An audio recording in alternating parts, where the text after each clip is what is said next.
दोस्तों, वैसे तो महाभारत कौरवों और पांडवों के बीच हुए भयंकर युद्ध के लिए जाना जाता है। वैदिक साहित्य के अनुसार यह प्राचीन भारत में वैदिक काल के इतिहास का सबसे बड़ा युद्ध था। कहा जाता है कि इस युद्ध में ऐसे शक्तिशाली योद्धाओं ने भाग लिया था जो अपराजित थे, और यहाँ तक कि इन योद्धाओं के पास ऐसे ऐसे शक्तिशाली और खतरनाक अस्त्र शस्त्र थे जिसके कारण पूरी पृथ्वी नष्ट भी हो सकती थी। इस युद्ध के कारण वैदिक संस्कृति और सभ्यता जो विकास के चरम पर थी वह समाप्त हो गई। आज हम आपको उस समय के एक ऐसे पात्र के बारे में बताने जा रहे हैं जिसे पांडवों के हाथों मृत्यु मिली थी। वैसे इसका जन्म किसी एक माता की कोख से नहीं हुआ था, लेकिन महाभारत ग्रंथ के अनुसार उसका जन्म दो माताओं की कोख से हुआ था। क्या है इसकी पूरी कहानी, आइए जानते हैं हमारी होली एजुकेशन की इस वीडियो के माध्यम से। बृहद्रथ वंश मगध पर शासन करने वाला प्राचीनतम ज्ञात राजवंश है।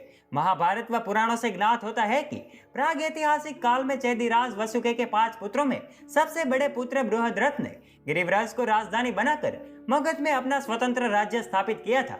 बृहद्रथ ने अपने कार्यकाल के दौरान राज्य की सीमा का बहुत विस्तार किया था।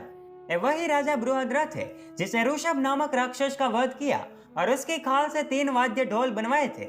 यह राजा बृहद्रथ की 2 रानियां गिरिका और सुरिका थी, लेकिन उसकी कोई संतान नहीं थी। संतान पाने की इच्छा से वह ऋषि चंद्र कौशिक के आश्रम में उनकी सेवा करने लगा।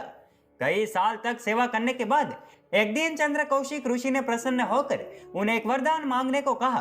तभी राजा बृहद्रथ ने संतान प्राप्ति न होने की समस्या बताई, जिसके बाद ऋषि ने राजन को एक सेब दिया और रानी को खिलाने को कहा, जिससे उन्हें संतान प्राप्ति हो जाएगी। राजा अपनी दोनों रानियों को बहुत प्रेम करता था, इसलिए उसने सेब के 2 टुकड़े करके दोनों को दे दिए। सेब खाने के बाद दोनों रानियां गर्भवती हुई। प्रसव के बाद दोनों रानियों के गर्भ से आधे आधे बच्चे का जन्म हुआ, और इस बात से घबराकर दोनों रानियां ने अपनी अपनी संतान को जंगल में फेंक आई। ठीक उसी समय जंगल में एक जरा नाम की जादूगरनी की नजर उस बच्चे पर पड़ी, तो उसने अपने जादू से उस बालक के दोनों टुकड़ों को जोड़ दिया।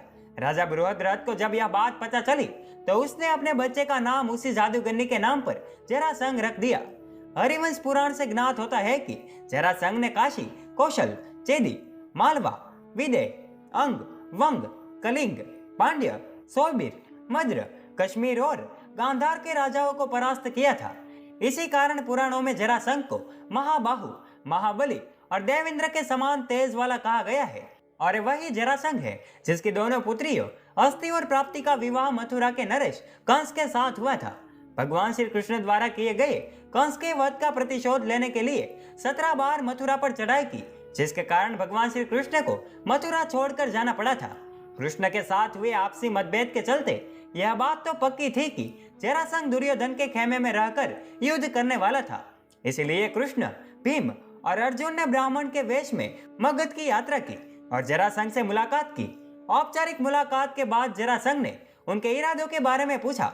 बाद में कृष्ण, भीम और अर्जुन ने अपनी वास्तविक पहचान बताई। तब कृष्ण ने जरासंध को द्वंद्व युद्ध के लिए चुनौती दी और उसे किसी एक लड़ाकू को चुनने की स्वतंत्रता दी। जरासंध ने भीम को द्वंद्व युद्ध के लिए चुना।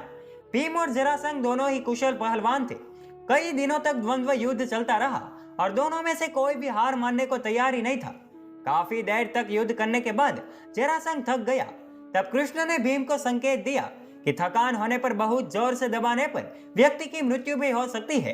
भीम ने कृष्ण का इशारा समझा, जरासंध को हवा में उठाया और अपने घुटने से जरासंध की रीढ़ की हड्डी पर दबाव डाला और जरासंध के शरीर के 2 टुकड़े करके अलग अलग दिशाओं में फेंक कर मार डाला।